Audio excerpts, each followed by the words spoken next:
சிறிது நாட்களுக்கு முன்பு ஐயா அவர்களும் நாங்களும் அனைத்து இந்திய அண்ணா திராவிட முன்னேற்ற கழகத்தில் இருந்து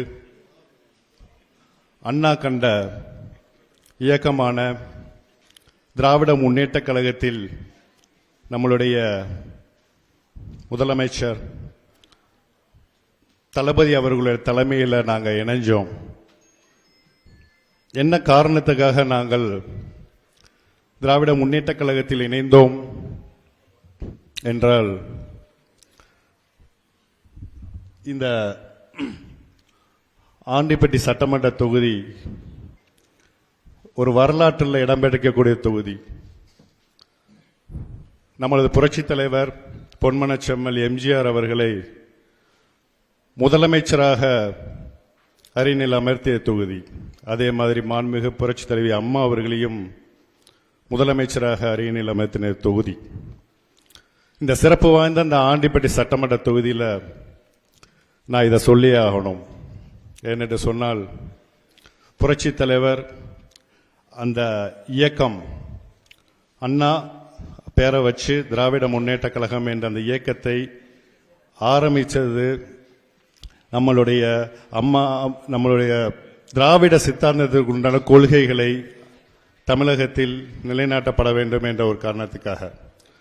இன்னைக்கு இருக்கின்ற அண்ணா திராவிட முன்னேற்ற கழகம் அதை அபகரித்து கொண்ட எடப்பாடி பழனிசாமி அந்த ரெண்டு தலைவர்கள் வகுத்து கொடுத்த அந்த கொள்கைகளையே இன்னைக்கு டெல்லியில் அடமானம் வச்சிட்டார். ஆனால் இன்னைக்கு இருக்கிற சூழ்நிலையில் நம்மளுடைய திராவிட முன்னேற்ற கழகத்தின் வழிகாட்டியாக திகழ்ந்து கொண்டிருக்கின்ற தலைவர் தளபதி அவர்கள்தான் இன்னைக்கு தமிழகத்தில் மட்டுமல்ல இந்தியாவிலேயே ஒரு முன்னோடியான தலைவராக, நம்மளுடைய தமிழ் பாரம்பரியத்தை காக்கக்கூடிய தலைவராகவும் திராவிட சித்தாந்தத்தை காக்கக்கூடிய தலைவராகவும் நம்மளுடைய பேரறிஞர் பெருந்த அண்ணா அவர்கள், அதற்கு முன்பாக இருந்த பெரியார், அண்ணா, முத்தமிழறிஞர் கலைஞர், இவர்கள் எல்லாமே 75 ஆண்டு காலமாக இந்த திராவிட முன்னேற்ற கழகத்தில் அந்த கொள்கைகளை தடம்புரலாமல் எந்த அச்சுறுத்தலுக்கும் செவிசாய்க்காமல் அதை நம்ம தமிழகத்தினுடைய பாரம்பரியத்தை உரிமையை இழந்துவிடக்கூடாது என்பதற்காக போராடிய தலைவர்கள். அத்தகைய தலைவர்கள் வழியில தான் இன்னைக்கு தளபதி சிறப்பாக இன்னைக்கு கட்சியையும் ஆட்சியையும் இன்னைக்கு சிறப்பாக நடத்தி கொண்டிருக்கின்றார் என்பதை நான் தெரிவித்துக் கொள்கிறேன். அதே மாதிரி இங்க பெண்கள்லாம் வந்திருக்கீங்க. அவ்வளவு திட்டம், இந்த 5 ஆண்டு காலமாக அவ்வளவு திட்டங்கள். புதுமை பெண் திட்டம் மூலமாக 1000 ரூபாய், இப்ப தேர்தல் முடிஞ்சதுக்கு அப்புறம் 2000 ரூபாய் கொடுக்க போறாரு.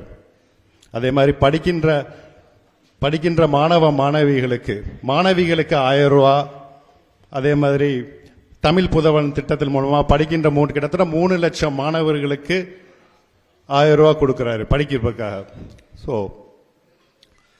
இதெல்லாம் இந்தியாவிலேயே எந்த ஒரு முதலமைச்சரும் செய்யாத ஒரு செயல்பாடு.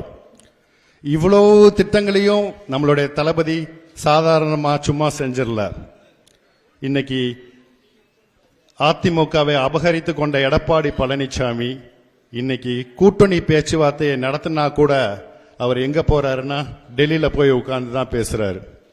அவர் கண்ட்ரோல்லே கட்சி கிடையாது.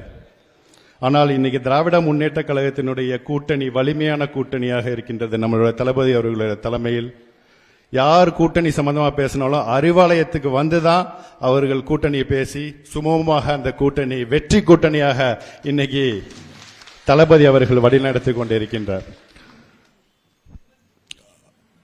அதனால இந்த சூழ்நிலையில் நடக்கின்ற இந்த தேர்தல், ஆண்டிப்பட்டி சட்டமன்ற தொகுதி மக்கள் தெளிவான மக்கள். எனக்கு நன்றாகவே தெரியும். என்னை நாடாளுமன்ற உறுப்பினராக வாக்களித்த மக்கள், உங்கள் மீது எனக்கு அன்பும் பாசமும் என்றும் உண்டு. இப்பொழுது தளபதியுடைய தலைமையில் இந்த இயக்கத்தில் நாங்கள் இணைந்ததற்கு மிகவும் பெருமைப்படுகின்றோம். தளபதியுடைய கரத்தை வலுப்படுத்த வேண்டும். நம்மளுடைய துணை முதலமைச்சர் அவர்கள் உதயண்ணா அவர்களுடைய உதயண்ணா அவர்களுடைய செயல்பாடுகளும் வருங்காலத்தில் இளைஞர்களை ஊக்குவிக்க வேண்டும் இருக்கின்றது. அவருடைய கரத்தையும் நாம் வலுப்படுத்த வேண்டும் என்று உங்களை எல்லாம் நாம் மித்த பணியுடன் கேட்டுக்கொண்டு இன்னைக்கு நமது சின்னம் உதயசூரியன் என்ற இந்த சின்னம் வர இருக்கின்ற தேர்தலில் மகத்தான வெற்றி. இது நீ எழுதி வச்சுக்கோங்க. இந்த 2026 ஏப்ரல் 23 நடக்கக்கூடிய தேர்தல் மே 4 ரிசல்ட் 200க்கும் மேற்பட்ட தொகுதிகளில் நம்ம திராவிட முன்னேற்ற கழகத்தினுடைய கூட்டணி வெற்றி பெற்று அமோக ஆட்சி நம்மளுடைய தளபதி அவர்களை தலைமையில் ஆட்சி தொடர்வதற்கு தமிழ்நாடு மக்கள் ஒட்டுமொத்தமாக வாக்களிக்க தயாராக விட்டார்கள். நீங்கள் ஆண்டிப்பட்டி சட்டமன்ற தொகுதியில் இருக்கின்ற நிர்வாகிகள் நீங்கள் அனைவரும் தேர்தல் பணி எப்பயோ துவங்கிட்டீங்கன்னு தெரியும். நீங்கள் தேர்தல் வரைக்கும் நீங்கள் கண் துஞ்சாமல் நீங்கள் உழைத்து நம்மளுடைய தளபதி அவர்களுடைய கரத்தை வலுப்படுத்த வேண்டும் என்று உங்கள் பாதம் தொட்டு கேட்டுக்கொண்டு வாய்ப்புக்கு நன்றி கூறி விடைபெறுகிறேன். நன்றி, வணக்கம்.